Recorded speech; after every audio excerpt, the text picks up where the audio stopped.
बलदेव जी को तो क्रोध आ गया महाराज।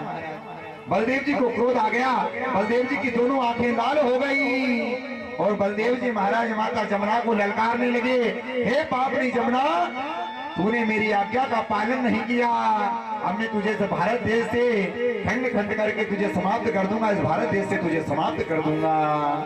और बलदेव जी ने अपने हल और मुसल का आह्वान किया महाराज। माता जमुना तो घबरा गई, ताई माम प्रभु मुझे क्षमा कीजिए। बलदेव जी ने तो महाराज हल मुसल का आह्वान किया और बलदेव जी ने हल को माता जमुना में गाड़ दिया और माता जमुना को महाराज बलदेव जी ने टेढ़ा कर दिया। तो आज भी भैया अगर आप वृंदावन जाओ ना तो वृंदावन में देखना आज भी महाराज टेढ़ी जमुना बहती है। आज भी अगर आप वृंदावन जाओ तो वृंदावन में आज भी टेढ़ी जमुना बहती है। आज बलदेव जी ने हल गाड़ करके माता जमुना को टेढ़ा कर दिया महाराज।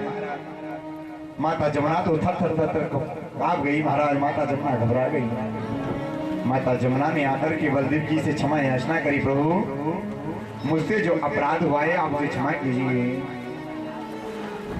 तब तो बलदेव जी ने माता जमुना को क्षमा याचना प्रदान करी महाराज। इधर देखो भैया, बलदेव जी जब तक द्वारिकापुरी में थे ना तब तक किसी दुष्ट राजा की गलत दृष्टि नहीं पड़ी द्वारिकापुरी पर। लेकिन जब बलदेव जी द्वारिकापुरी छोड़ करके वृंदावन चले गए तब दुष्ट राजाओं ने गलत दृष्टि उठाना प्रारंभ कर दिया।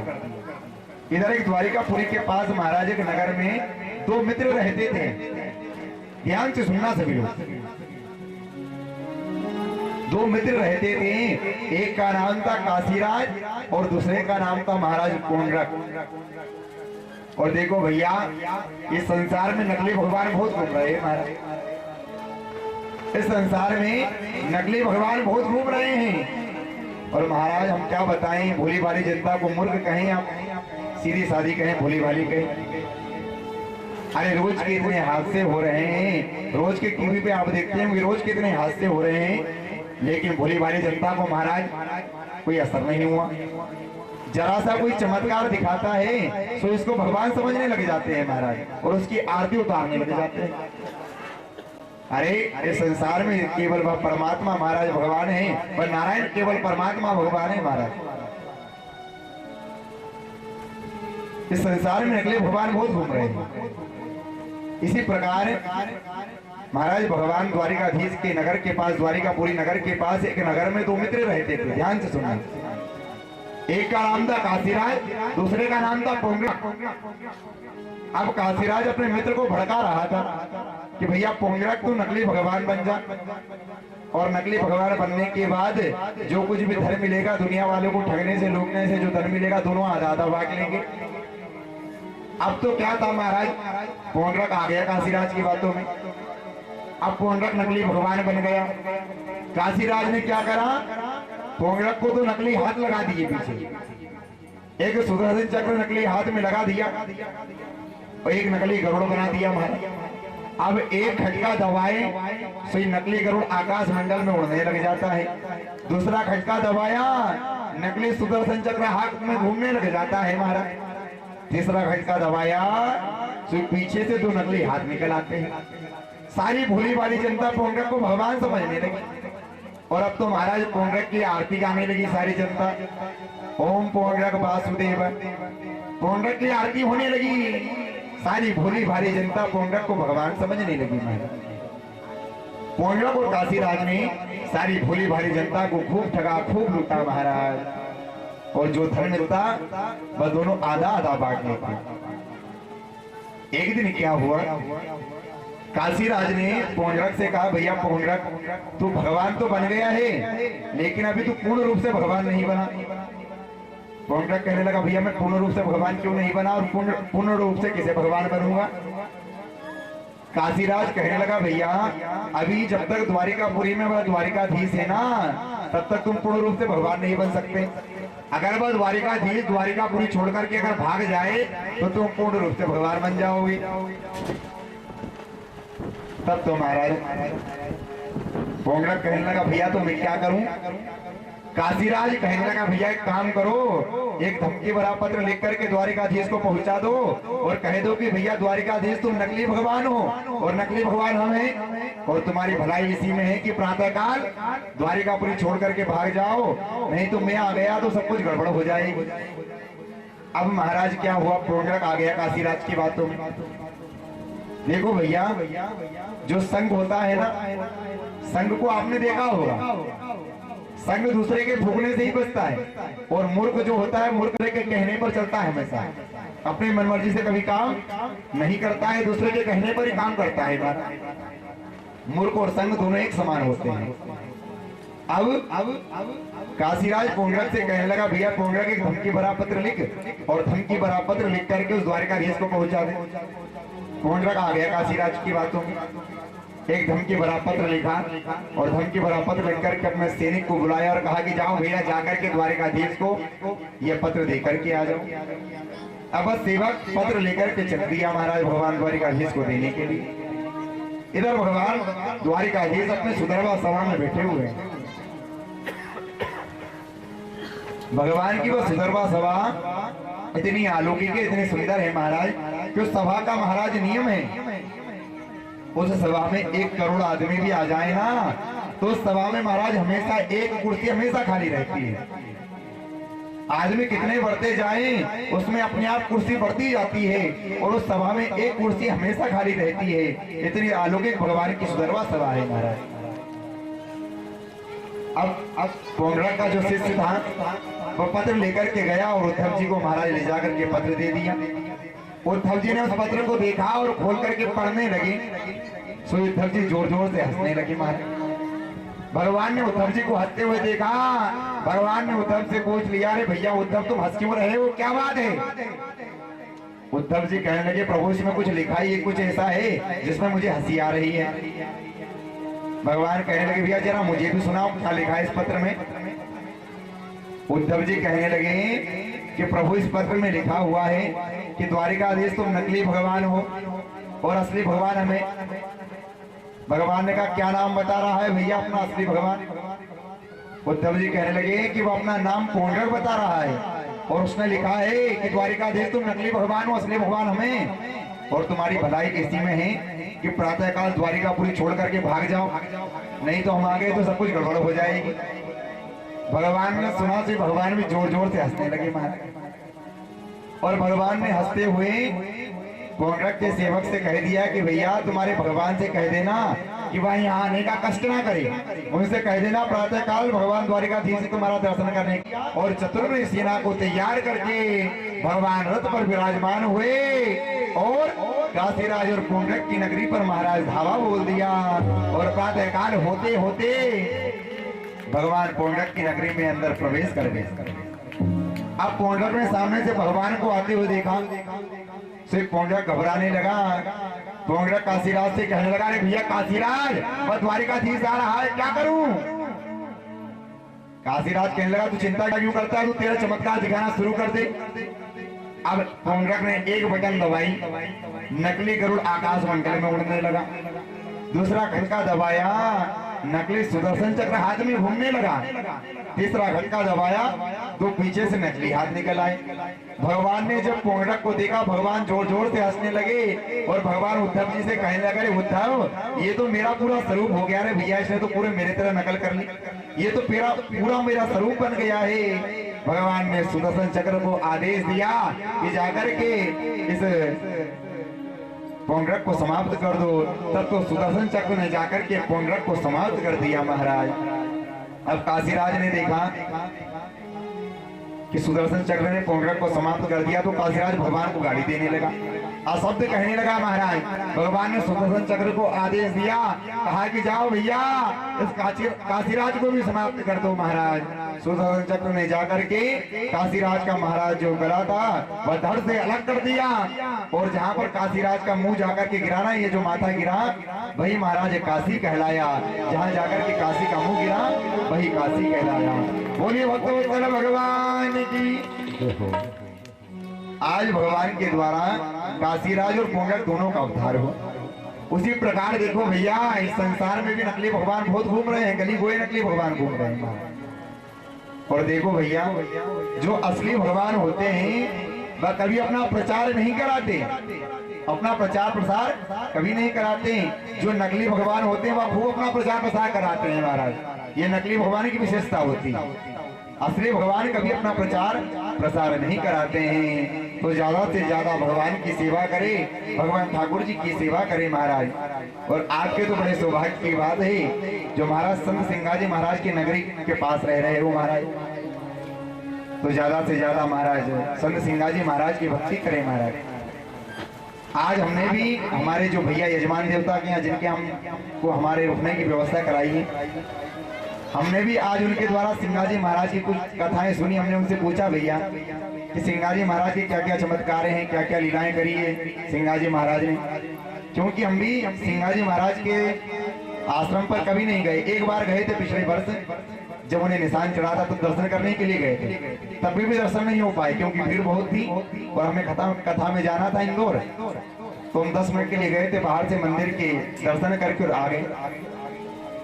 फिर आज हमने यजमान देवता से पूछ लिया कि भैया बहुत लोग सिंगाजी महाराज को मानते हैं, क्या क्या लीलाएं, क्या क्या लीला करिए संत सिंगाजी महाराज ने। फिर उन्होंने हमें सविस्तार से बताया कि महाराज जी ऐसी ऐसी संत सिंगाजी महाराज ने लीलाएं करी।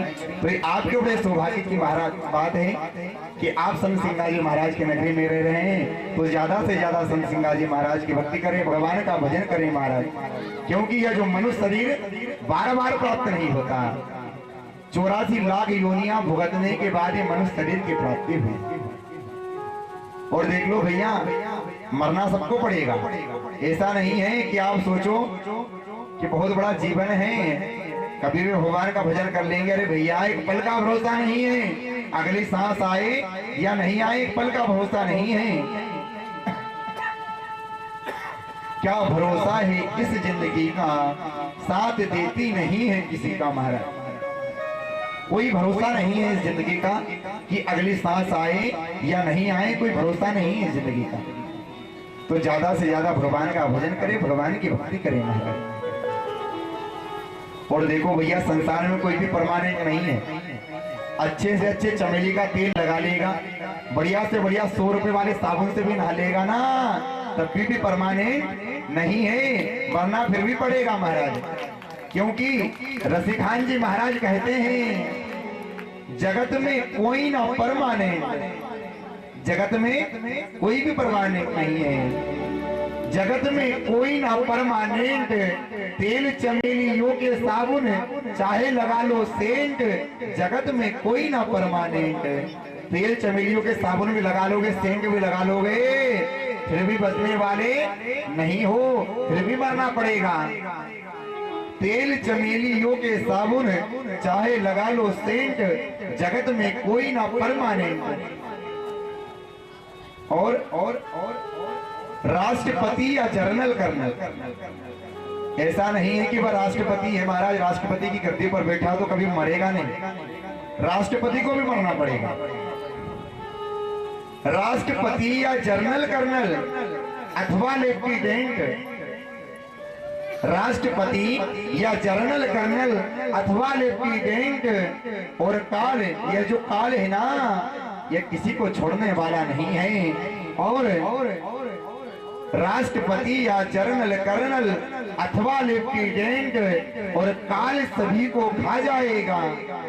यह काल किसी को छोड़ने वाला नहीं है, काल सभी को खा जाएगा। लेडीज हो या जेंट्स, जगत में कोई ना परमानेंट। महाराज, ये काल ना तो लेडीज को छोड़ने वाला है, महिलाओं को छोड़ने वाला, ना ही जेंट्सों को छोड़ने वाला है, दोनों को समाप्त कर देगा। काल सभी को खा जाएगा, लेडीज हो या जेंट्स, जगत में कोई ना परमानेंट। परमानेंट क्या है आपको पता है? साधु संत की संगत कर ले, साधु संत की संगत कर ले, ये सच्ची गवर्नमेंट। ये गवर्नमेंट महाराज, साधु संत की जो गवर्नमेंट होती है वह धोखा देने वाली गवर्नमेंट नहीं होती है महाराज।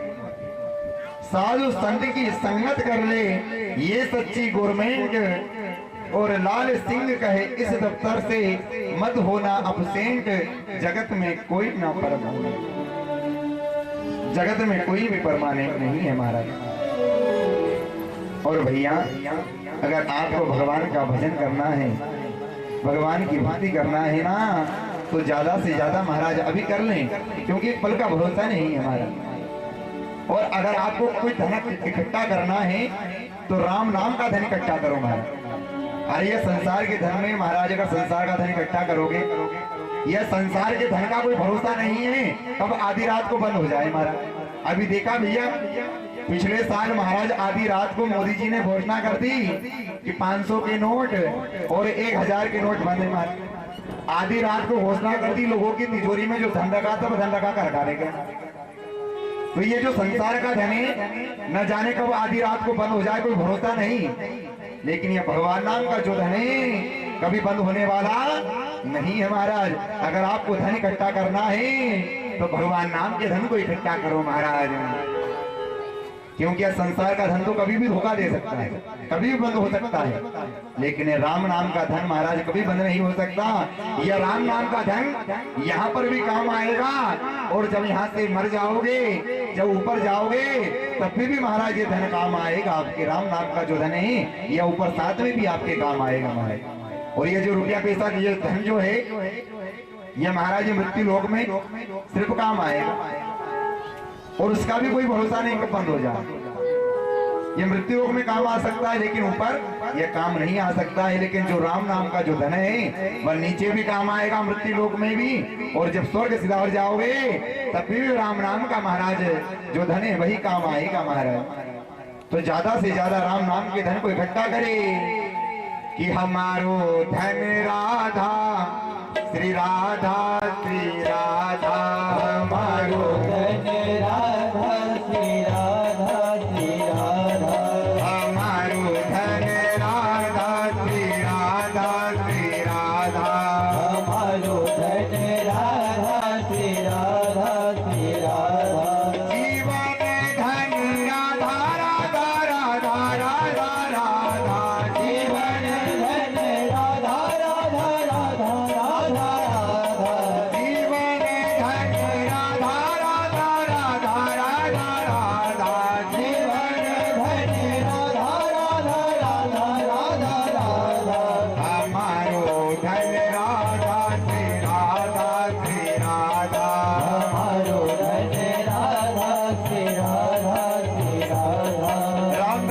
राम नाम के धन को किस किस को इकट्ठा करना है? हाथ ऊंचे करे दोनों हाथों में।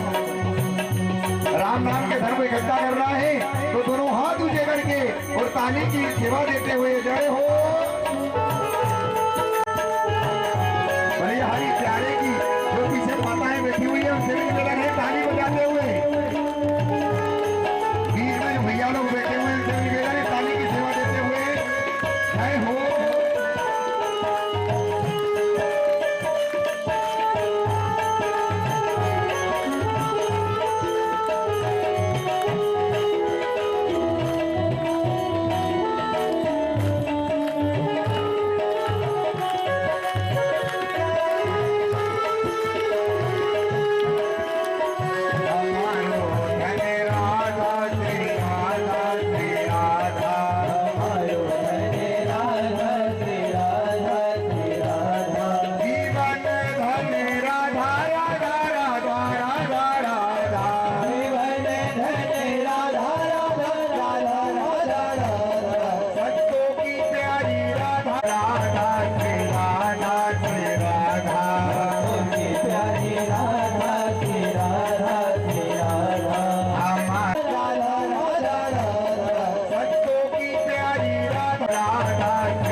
दिलाना पड़ रहा है ताली बजाने को।